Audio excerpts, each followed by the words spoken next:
नमस्कार दोस्तों, एक बार फिर से आपका दोस्त मंगलराम चौधरी आपके सामने हाजिर है।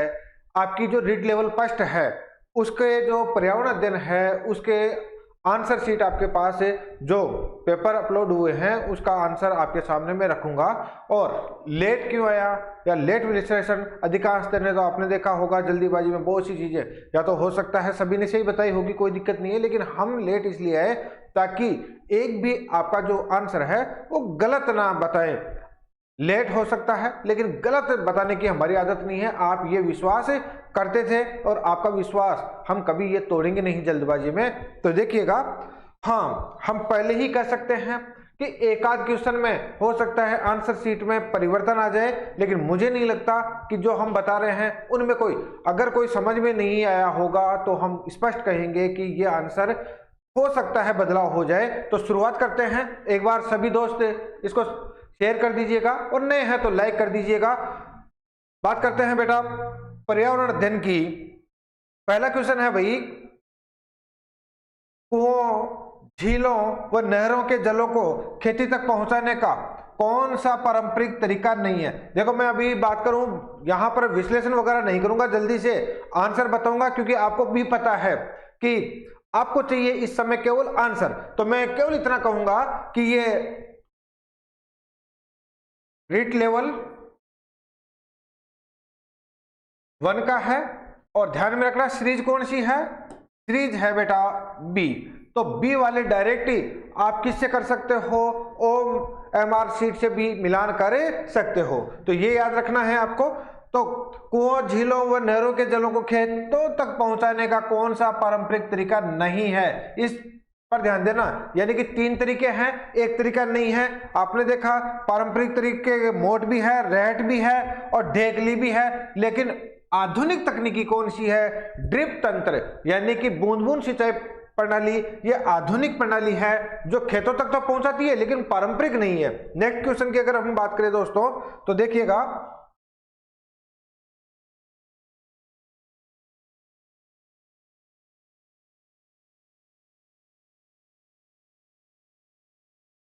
हाँ जी, ये थोड़ा आपको ये दिक्कतों का सामना करना पड़ सकता है क्योंकि डायरेक्ट पेपर ही है, फिर भी देख लीजिएगा। राष्ट्रीय चिन्ह अशोक स्तंभ में कितनी दिशाओं में चिन्ह को मुख है, यानी कि राष्ट्रीय चिन्ह जो अशोक स्तंभ है कितनी दिशाओं में सिंह के मुख है, आपको पता है। ऐसे तो दोस्तों चारों दिशाओं में है, लेकिन अगर मैं बात करूं तो भारत सरकार ने जो इसे अपनाया है केवल 3 ही सिंहों को अपनाया है, जो पीठ पीछे हैं उसको नहीं अपनाया। लेकिन यहां पर पूछा गया है कि कितनी दिशाओं में स्थित है, तो उसका आंसर मेरे हिसाब से 4 होना चाहिए। ऐसे में पहले ही अवगत करवा दूं, भारत सरकार ने जो प्रतीक के रूप में अपनाया है वो केवल 3 सिंहों को अपनाया है। अब फिर तो आंसर आने पर ही आपको पता चलेगा वही।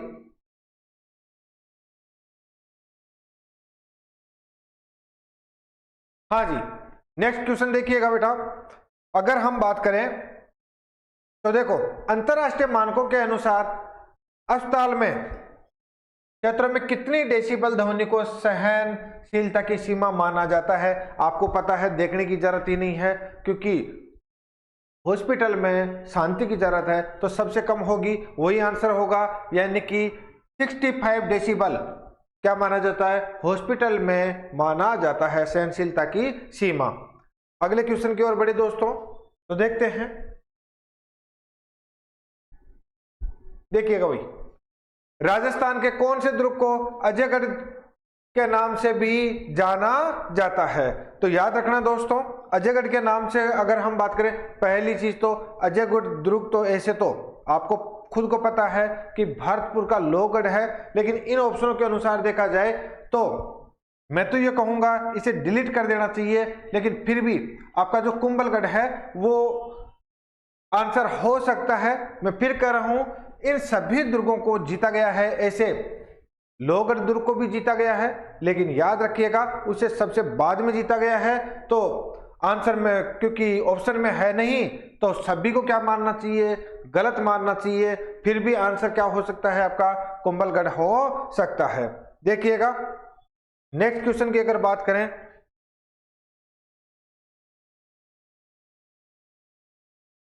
कौन से दांत भोजन को चीरने फाड़ने के काम आते हैं? तो आपको पता है रंध्रक आते हैं। कौन आते हैं? रंध्रक दांत आपके चीरने फाड़ने के काम में आते हैं। अगर नेक्स्ट क्वेश्चन की अगर हम बात करें दोस्तों तो देखिएगा, निम्न में से कौन सी बकरी की नस्ल है? बिल्कुल आपके सामने इजी क्वेश्चन है, क्योंकि ये भैंस की नस्ल है, ये गाय की नस्ल है, ये गाय की नस्ल है। बच्ची कौन सी? जमुनापरी। यही क्या होगा आपका आंसर होगा। तो बकरी की नस्ल कौन सी है दोस्तों? जमुनापुरी है। आगे बढ़ते हैं, देखो भाई,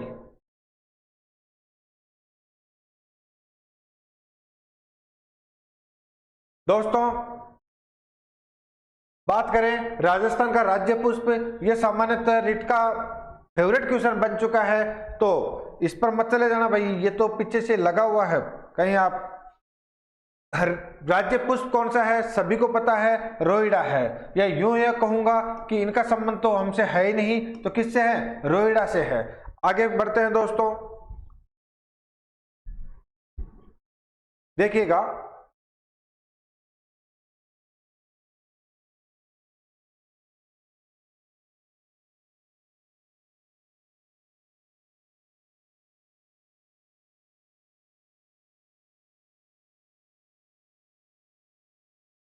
देखो भाई आपके सामने है, नीचे दिया गया यातायात के संकेत अंकित करते हैं। नीचे दिया गया यातायात के संकेत अंकित करते हैं, ये कौन सा? हमें अच्छा लगा कि हमारे जो रीट के द्वारा नोट्स बनाए गए हैं उनमें पहला जो चिन्ह बनाया गया है नोट्सों में वो यही था और यही पूछ लिया गया, ये अच्छी बात है। तो इसका क्या है भाई? आगे सकरा रास्ता है। क्या है? आगे यानी कि सड़क क्या है? संकीर्ण है। यही इसका क्या होगा दोस्तों? आंसर होगा। नेक्स्ट क्वेश्चन की अगर हम बात करें तो देखिएगा,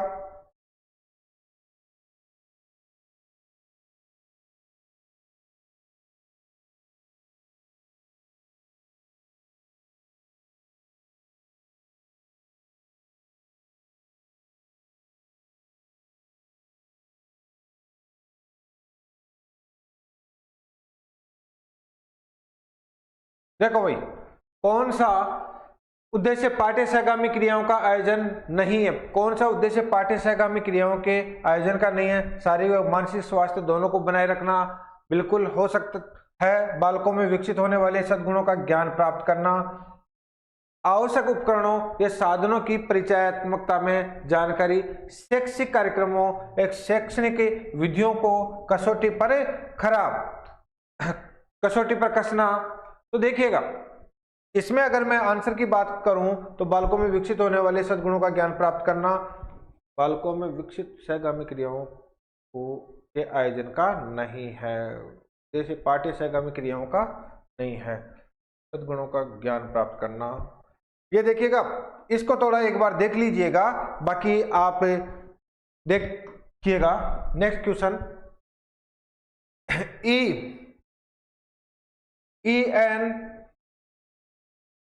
ENVIS का पूर्ण रूप है।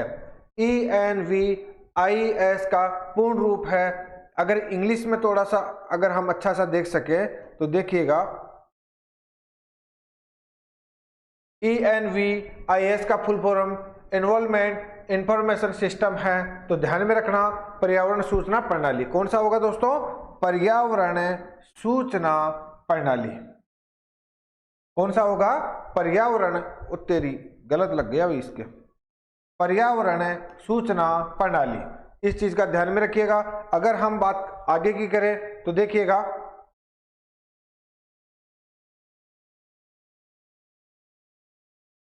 देखो भाई अफीम में कौन सा एल्कोनॉइड नहीं पाया जाता? आपको पता है मॉर्फिन भी पाया जाता है, कोडीन भी पाया जाता है, सोमनिफेरिन भी पाया जाता है। कौन नहीं पाया जाता? केफीन नहीं पाया जाता। आपको पता है चाय में और कॉफी में क्या पाया जाता है? केफीन पाया जाता है। चलिएगा, नेक्स्ट क्वेश्चन की अगर हम बात करें तो देखिए,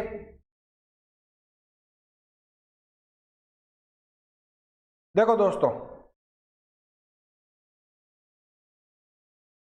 जंगली मुर्गे कौन से वन्य अभयारण्य का प्रमुख जंगली जीव है, ये सभी को पता होना चाहिए और संभवतः सभी को पता है। माउंट आबू सिरोही में कौन से जंगली मुर्गे प्रसिद्ध है।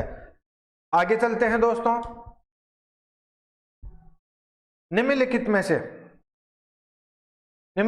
से कौन सा उपकरण दृष्टिबाधित छात्रों के लिए आईसीटी में सबसे अच्छा उपकरण होता है? तो आपको पता है टेक्स्ट ऑफ स्पीच होता है, टेक्स्ट टू स्पीच होता है, ये सभी को पता है, तो कोई दिक्कत वाली बात नहीं है इसमें। तो आगे बढ़े।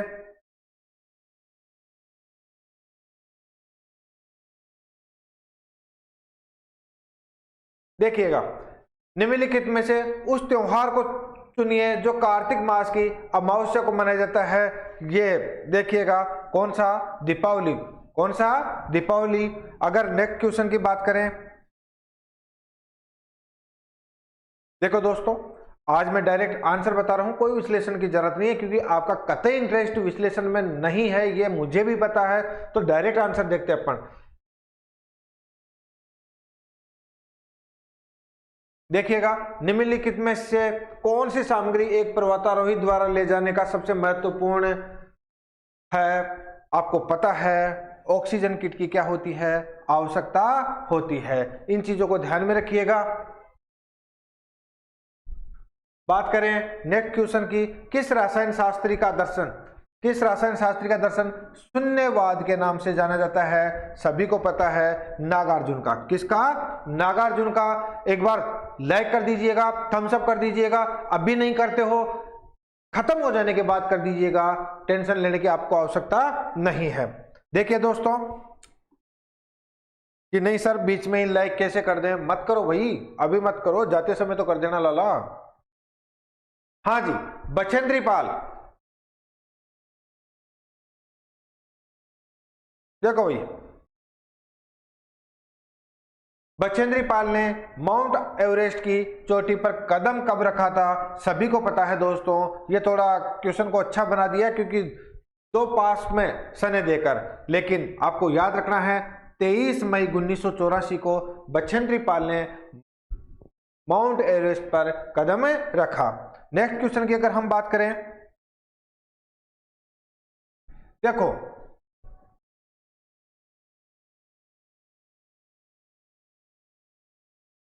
आपकी माताजी के भाई की मां से आपका क्या रिश्ता? ये रिश्ता क्या कहलाता है? लगता आपको तर्क शक्ति का, लेकिन तर्क शक्ति का नहीं है, ये परिवार से संबंधित है और पिछली बार भी पूछा गया था और इसी क्रम में पूछा गया था। तो आपको खुद को पता है आपकी जो माताजी है, माताजी के भाई की मां से आपका रिश्ता क्या है? ये रिश्ता कहलाता है नानी का। क्या कहलाता है? नानी का कहलाता है। अब देखते हैं दोस्तों अगला क्वेश्चन, विटामिन डी। एक मिनट पीछे आने दो भैया, 38 एक क्वेश्चन नहीं है तो ये देख लेते हैं 39। हाँ, विटामिन डी की कमी से होने वाला सभी को पता है क्या? रिकेट्स विटामिन डी की कमी से होता है, यानी कि हड्डियों में लचीलापन आ जाता है। हड्डियों में लचीलापन होने के कारण टूट जाती है हड्डियां, तो ये विटामिन डी की कमी के कारण। कृत्रिम पर्यावरण निर्मित करने के तीसरे उपसंकुल को प्रौद्योगिकी परिस्थिति तंत्र नाम किसने दिया? दोस्तों ध्यान में रखना है, इसका आंसर मैं आपको दे नहीं पाऊंगा। क्यों? क्योंकि अभी मैं आपको बता दूं ये है आंसर, ये है, इन दोनों में से कोई सा भी हो सकता है, लेकिन अगर आप देखोगे तो वास्तविकता में तो उपसंकुल जो प्रौद्योगिकी परिस्थिति तंत्र का नाम इन दोनों ने ही नहीं दिया था, बल्कि पर्यावरण का नाम किसने दिया था? टेंसले ने दिया था पहली बार। तो उस आधार पर अगर आप जाना चाहो तो टेंसले जा सकते हो, अन्यथा इन दोनों ने ही तीसरे, यानी कि जो यहां पर पढ़ोगे तो अच्छा समझ में आएगा, वो named is the technologies ecosystem of the third sub complex of create artificial involvement. यानी कि बात करें तो सब कॉम्प्लेक्स, जो थर्ड सब कॉम्प्लेक्स है ना, वो किसने दिया था? तो आपको इन चारों ही ऑप्शनों में वो नहीं है, लेकिन फिर भी क्योंकि इन्होंने हो सकता है कार्य किया होगा, इस आधार पर इनको ऑप्शनों में रखा होगा। देखिएगा नेक्स्ट क्वेश्चन की अगर मैं बात करूं,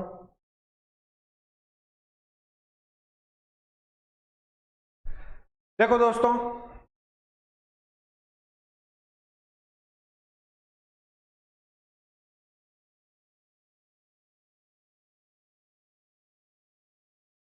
देखिएगा भाई, निम्नलिखित में से कौन सा मानव निर्मित पर्यावरण का घटक है? मानव के द्वारा निर्मित कौन सा घटक है? आपको पता है उद्योग है। कौन सा है? उद्योग है।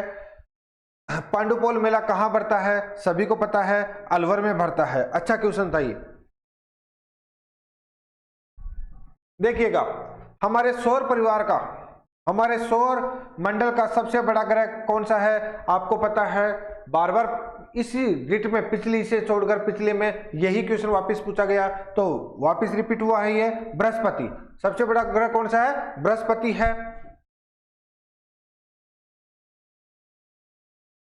देखो भाई, अगर हम बात करें भारत में परसन की खेती, भारत में परसन की खेती यानी जूट की खेती कौन सी ऋतु में की जाती है? याद है आपको, वर्षा ऋतु में की जाती है। किस ऋतु में की जाती है? वर्षा ऋतु में की जाती है। इस चीज का ध्यान में रखना।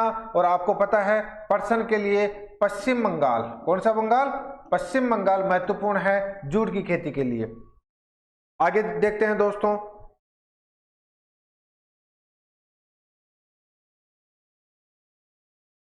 कौन सी शिक्षण सामग्री का छात्रों की भाषा त्रुटि,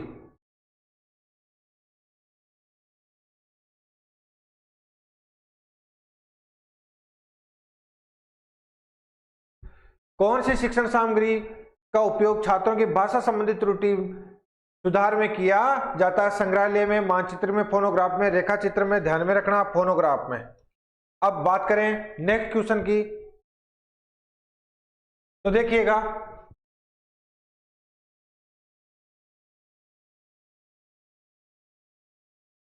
चलो यही है ना। निम्नलिखित में से निम्नलिखित को सुमेलित कीजिए तथा सही उत्तर का चयन कीजिए। वायरस जनित रोग, जीवाणु जनित रोग और प्रोटोजनित रोग और कुपोषण के साथ कारण होने वाले रोग। अगर आप देखोगे इस पूरे में तो आपको नजर आ रहा होगा कि एक जो थर्ड प्रोटोजोवी रोग है ना, देखो कितना आसान बना दिया इस क्वेश्चन को कि देखिए कोई भी एक पकड़ लीजिएगा आप और फिर उसमें जैसे कि प्रोटोजोवी है, मलेरिया से संबंधित है। यहां पर देखिएगा ये जो बी है ना वो थर्ड नंबर पर और किसी में नहीं दे रखा है, तो आगे आपको देखने की जरूरत ही नहीं थी, डायरेक्ट ही आपका आंसर क्या हो जाएगा? बी हो जाएगा। ए को पकड़ने की जरूरत थी और क्योंकि बाकी इसने फंसाया नहीं है, आराम से इजी में हो गया है। प्रोटोजो को पकड़िए, मलेरिया हो जाएगा, ये देखिएगा ऑप्शन में। नेक्स्ट क्वेश्चन की अगर हम बात करें दोस्तों, भारत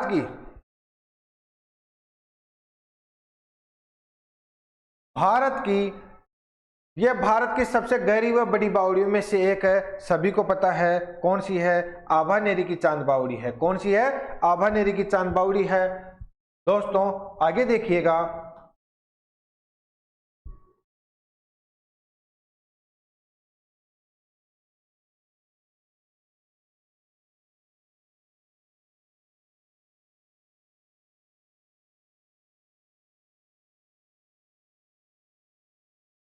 भारत के कौन से क्षेत्र में याक पशु पाया जाता है? कौन सा याक पशु पाया जाता है? तो याक आपको सभी को पता है लद्दाख में पाया जाता है। कौन सा? याक। और नेक्स्ट क्वेश्चन की अगर हम बात करें तो देखिएगा, 21 जुलाई 1969 को नील आर्मस्ट्रांग के बाद चंद्रमा पर पहला कदम रखने वाला कौन था? सभी को पता है दोस्तों, कौन था? Edwin Aldrin. नेक्स्ट क्वेश्चन की अगर हम बात करें, देखते हैं, देखिएगा ये अपना लास्ट क्वेश्चन। हाँ, मोटर व्हीकल एक्ट के सेक्शन 112 से 183 के तहत कौन सी गतिविधियों पर दंड का प्रावधान है? गंभीर दुर्घटना या तेज ड्राइविंग, वस्तु और असुरक्षित ले जाना, शांति क्षेत्र में हॉर्न का प्रयोग, बिना लाइसेंस के गाड़ी चलाना। याद रखना है गंभीर दुर्घटना या तेज ड्राइविंग के लिए मोटर व्हीकल एक्ट के सेक्शन 112 से 183 के तहत ये गतिविधियां है, गंभीर दुर्घटना या तेज ड्राइविंग में। ये हो गए हैं दोस्तों अपने कितने क्वेश्चन?